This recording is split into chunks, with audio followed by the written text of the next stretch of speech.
ಏನೇನೆಲ್ಲ ಟಿವಿಯಲ್ಲೆಲ್ಲ ಹೇಳ್ತಿದ್ರ ಅದು ಎಂತಕ್ಕೆ ಹಂಗೆ ಹೇಳಿದ್ರೆ ಏನಂತ ನಂಗೆ ಗೊತ್ತಿಲ್ಲ. ಆದ್ರೆ ಅವಳ ಮಗಳು ಹೇಳ್ಕೊಟ್ಟಿದ್ರಿಂದ ಅವಳು ಹಂಗೆ ಹೇಳಿದ್ರು. ಅವಳ ಮಗಳು ಹಿಂದ್ಗಡೆನೆ ಇದ್ದಾಳೆ. ಅದಕ್ಕೆ ಅವ್ರು ಹೇಳ್ಕೊಟ್ಟಂಗೆ ಅವ್ರು ಹೇಳಿದ್ರು ಅಷ್ಟೇ. ಅವ್ರು ಇದುವರೆಗೂ ಮನೆ ಜವಾಬ್ದಾರಿ ಒಂಚೂರು ಏನೂ ತಗೊಂಡಿಲ್ಲ, ಇದುವರೆ ತನಕ ತಗೊಂಡಿದ್ದಿಲ್ಲ. ಎಲ್ಲೋ ಕೆಲಸ ಮಾಡ್ತೇನೆ ಅಂತ ಹೋಗೋದು, ಏನೋ ದುಡ್ದಿದ್ರು ತೆಗೆದು ತಗೊಂಡೋಗಿ ಅವಳ ಮಗಳ ಮನೆಗೆ ಕೊಡೋದವ್ರು. ಆಸ್ತಿಗೋಸ್ಕರ ಮಗಳು ಈ ತರ ಎಲ್ಲ ಅಪ್ಪನ ತೆಗೆದು ಅಪ್ಪನಿಗೆ ಈ ರೀತಿ ಎಲ್ಲ ಹೇಳ್ಕೊಟ್ಕೊಂಡು ಕೊಟ್ರು. ಮತ್ತೆ ನಮ್ಮ ಮನೆ ಮಕ್ಳಿಗೆ ಓದಿಸೋದಾಗ್ಲಿ, ಓದಿಸೋದು ಬೇಡ, ನೀನ್ ಯಾಕೆ ಓದಿಸ್ಬೇಕು, ಕೆಲ್ಸಕ್ಕೆ ಹಾಕ, ಸಾಕಲ್ಲ, ಒಂದು 7ನೇ ಕ್ಲಾಸ್ ಕಲ್ತ್ಕೊಂಡು ಕೆಲ್ಸಕ್ಕೆ ಹೋಗ್ಲಿ ಅಂತ ಅವ್ರು ಹೇಳ್ತಿದ್ರು. 3 ಹೆಣ್ಮಕ್ಳು ಯಾರಿಗೂ ಅವ್ರು ಓದಿಸಿದವರಲ್ಲ, ಕೆಲಸದವರಲ್ಲ, ಏನು ಜವಾಬ್ದಾರಿಯೇ ತಗೊಂಡವರಲ್ಲ. ಆ ಕಾಲದಲ್ಲಿ 2 ಲಕ್ಷ ರೂಪಾಯಿಗೆ ಒಂದೂವರೆ ಲಕ್ಷದಲ್ಲಿ ಮನೆ ಆಗಿತ್ತು. ಆವಾಗ ಕಟ್ಟಿದ ಮನೆ ಅದ ಒಂದು 5,000 6,000. ಈಗ ಮೊನ್ನೆವರೆಗೆ ಒಂದು 6,000 ಬರ್ತಿತ್ತು. ಈಗ ಆ ಮನೆಯಲ್ಲಿ ನಮ್ದು ಬಿದ್ದೋಯ್ತು. ಈಗ ಈ ಮನೇಲಿ ಬಂದಿತ್ತು. ನಾವು ಅದನ್ನ ಇವಳು ಏನೆಲ್ಲ ಹೇಳ್ಕೊಟ್ಟು ಅಪ್ಪನ ಹತ್ರ ಹೇಳ್ತಿದ್ದಾಳಲ್ಲ, ಅವಳಿಗೆ ನಿಜವಾಗಿ ಅವ್ರಿಗೆ ಮಾತಾಡಕ್ ಬರೋದಿಲ್ಲ. ಅವ್ರಿಗೆ ಒಂಥರ ಮಾನಸಿಕ, ಎಲ್ಲೆಲ್ಲ ಹೋಗಿ ಎಲ್ಲಿ ಹೋದ್ರು ಎಲ್ಲಿ ಬರ್ಬೇಕು, ರಾತ್ರಿ ಕಳ್ಸಿದ ಹೋಗೋದು, ರಾತ್ರಿಗೆ ಮನೆ ಬಿಟ್ಟು ಹೋಗೋದು, ನಿದ್ರೆ ಕಣ್ಣಲ್ಲಿ ಮರಳು ತರ ಮಾತಾಡೋದು, ಏನೆಲ್ಲ ಮಾತಾಡ್ತಾರೆ.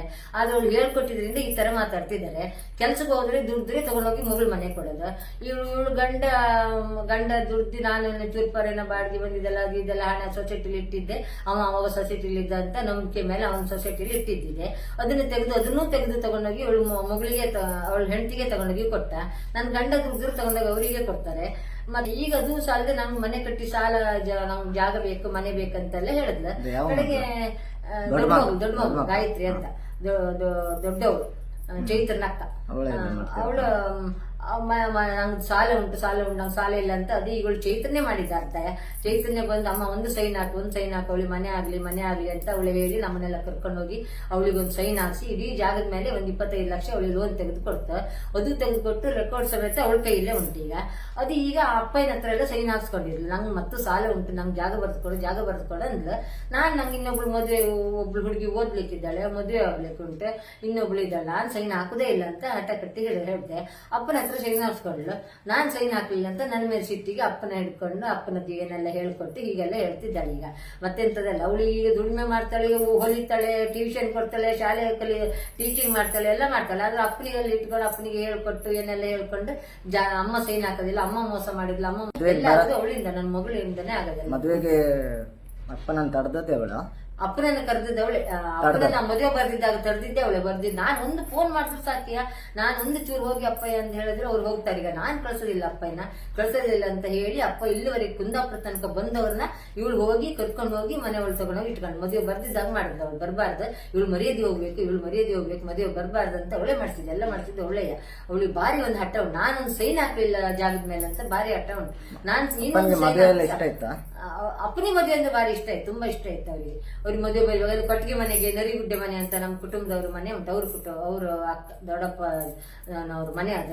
ಅವ್ರ ಮನೆಗೆಲ್ಲ ಬಂದು ಮದುವೆ ಕಾಗದ ಎಲ್ಲ ಖಾಲಿ ಆಯ್ತು. ನೀವು ಕಟ್ಟಿಗೆ ಮನೆ ನರಿಗುಡ್ಡೆ ಮನೆ ಅಂತ ಕುಂದೇಶ್ವರ ದೇವಸ್ಥಾನ ಹತ್ರ ಅವ್ರ ಅಕ್ಕದಿರ್ ಮನೆ ಅದು, ದೊಡ್ಡಪ್ಪನ ಮಗಳು ಅಕ್ಕದಿರ್ ಮನೆ.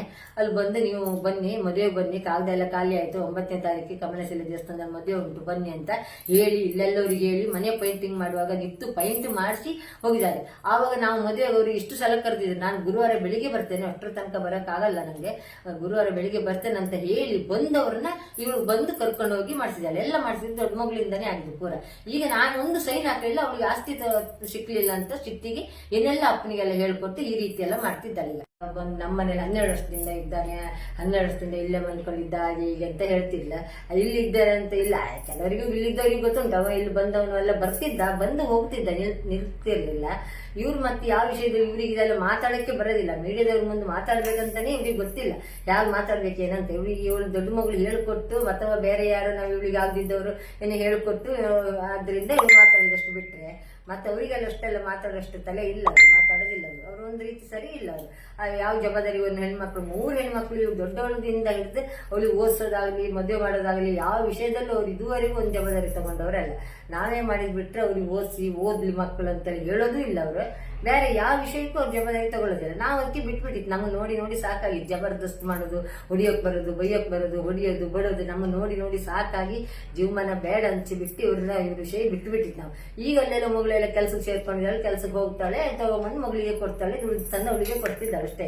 ಅವ್ರ ಹತ್ರ ಯಾರ ಹತ್ರ ಕರ್ಕೊಂಡು ಹೋದ್ಲು, ಇಲ್ಲಿ ನಂಗೆ ಪೀಡಿಸಿದ್ಲು ಬಂದು, ಈಗೆಲ್ಲ ಮಾಡ್ತಾ ಇದ್ಲು. ಸೈನ್ ಹಾಕ್ಸು, ನಂಗೊಂದು ಸೈನ್ ಹಾಕ್ಸು, ನಂಗೆ ಸಾಲ ಉಂಟು ಅನ್ಕೊಂಡು ಹೇಳ್ತಾ ಇದ್ದಾಳೆ. ಅವಳಿಗೆ ಎಲ್ಲೋ ಗಂಡ ಕೆಲಸ ಹೋಗ್ತಾರೆ, ಮನೆ ಕೆಲಸ ಮಾಡ್ಕೊಂಡು ಹೋಗ್ತಾರೆ ಬರ್ತಾರೆ. ಆದ್ರೆ ಅವಳಿಗೆ ಎಷ್ಟಿದ್ರು ನಂದು ಒಂದು ಸಾಲ ಉಂಟು, ನಂಗೆ ಸೈನ್ ಹಾಕು. ಅವಳಿಗೆ ಯಾರಿಗೆ ಸಾಲ ಇಲ್ಲಲ್ಲ ಈಗ ನಿಮ್ಗೆಲ್ಲ, ನಂಗೆ ಸೈನ್ ಹಾಕು. ನಂಗೆ ದೊಡ್ಡ ಸಣ್ಣ ಮಗಳಿಗೆ ಓದಿಸ್ಲಿಕ್ಕೆ ಉಂಟು, ಸಣ್ಣ ಮಗಳು ಕಲಿತಿದ್ದಾಳೆ, ಅವಳಿಗೆ ಮದುವೆಗೆ ಉಂಟು ಅಂತ ಹೇಳಿದ್ರು ಅವಳು ಕೇಳಿದಿಲ್ಲ. ಆ ಸಿಟ್ಟಿಗೆ ಏನೆಲ್ಲ ಅಪ್ಪನಿಗೆಲ್ಲ ಹೇಳ್ಕೊಟ್ಟು ಈ ರೀತಿಯೆಲ್ಲ ಹೇಳ್ತಿದ್ದಾಳೆ ಅಷ್ಟೇ, ಮತ್ತೆ ಎಂತದೆಲ್ಲ. ಮತ್ತೇನಂದ್ರೆ ಅವಳ ಮಗಳು HMM ಶಾಲೆಯಲ್ಲಿ, ಸುಕುಮಾರ್ ಶೆಟ್ಟರ್ ಶಾಲೆಯಲ್ಲಿ ಕೆಲಸ ಮಾಡಿದವಳು, ಟೀಚರ್ ಆಗಿ ಕೆಲಸ ಮಾಡ್ತಾಳೆ. ಮತ್ತೆ ಬೇರೆ ಬೇರೆ ಎಲ್ಲ ಕೆಲಸ ಮಾಡ್ತಿರ್ತಾಳೆ. ಆದ್ರೆ ಅಲ್ಲಿ ಕೆಲಸ ಮಾಡೋಳಾಗಿ ಟೀಚರ್ ಆಗಿ ಎಲ್ಲೋದು ಒಂಥರ ಶಿಸ್ತಿನ ಶಾಲೆ, ಅದು ಒಳ್ಳೆ ಶಾಲೆ. ಆ ಶಾಲೆ ಆಗಿ ಇವಳು ಈ ಮಾನಸಿಕ ಅಪ್ಪನ ಕರ್ಕೊಂಡು ಹೋಗಿ ಇವಳು ಈ ರೀತಿ ಎಲ್ಲ ಹೇಳ್ತಿ ಮೀರಿ ಇದ್ದವಳು ಆ ಶಾಲೆಯಲ್ಲಿ ಶಿಸ್ತಿನ ಶಾಲೆ ಅದು.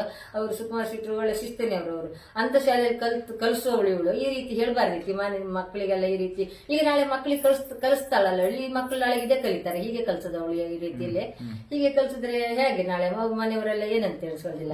ಇದೇ ರೀತಿ ಮಾಡ್ತಾಳ. ಹಾಗಾದ್ರೆ ಇವಳು ಶಾಲೆ ಟೀಚರ್ ಆಗಿ ಮಕ್ಕಳಿಗೆ ಕಲ್ಸೋಳಾಗಿ ಈ ರೀತಿ ಮಾನಸಿಕ ಅಪ್ಪನಿಗೆ ಕರ್ಕೊಂಡು ಹೋಗಿ ಈ ರೀತಿ ಎಲ್ಲ ಹೇಳ್ತಾಳ ಅಂತ ಹೇಳಿದ್ರೆ ಇನ್ನೇನ್ ಮಾಡ್ಬೋದು ಇವಳು. ನನ್ನ ಮೇಲೆ ತುಂಬಾ ದ್ವೇಷ ಅವಳಿಗೆ, ತುಂಬಾ ಹಠ. ಆದ್ರಿಂದ ಅಪ್ಪನಿಗೆ ಹೇಳ್ಕೊಟ್ಟು ಅಪ್ಪನಿಗೆ ದುಡಿದು ಸಂಪಾದನೆ ಮಾಡಿದ್ರೆ ಎಷ್ಟೋ ವರ್ಷ ಆಯ್ತು. ಅವ್ರು ಅಲ್ಲೇನೋ ದುಡಿತಾರಂತೆ, ಅವಳಿಗೇನೋ ಕೊಡ್ತಾರೆ ಮಾಡ್ತಾರೆ, ಬರೋದು ಇಲ್ಲಿ ಬಂದು ಮಲಿಕೊಳ್ಳೋದು.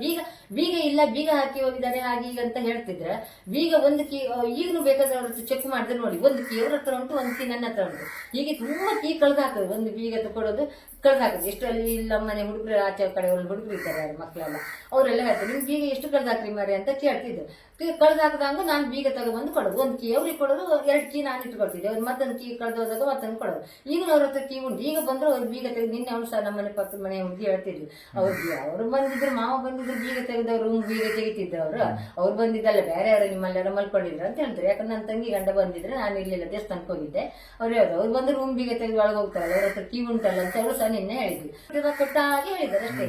ನನ್ ಮತ್ತೆ ಟೀಚರ್ ಆಗಿ ಕಲ್ಸೋ ಶಾಲೆ, ಸುಕುಮಾರ್ ಶೆಟ್ಟರ್ ಶಾಲೆ ಕಲ್ಸೋಳಾಗಿ ಈ ರೀತಿ ಕಲ್ಸೋಳು. ಇದೇ ರೀತಿ ಮಕ್ಕಳಿಗೆ ಪಾಠ ಮಾಡಿದ್ರೆ ನಾಳೆ ಮಕ್ಕಳ ಮುಂದಿನ ಭವಿಷ್ಯ ಹೆಂಗೆ, ಯಾವ ರೀತಿ ಕಲಿಸ್ತಾಳ ಅಂತದೇ ನಂಗೆ ಆಶ್ಚರ್ಯ ಆಗಿದೆ, ಮತ್ತೆ ಎಂತದಲ್ಲ.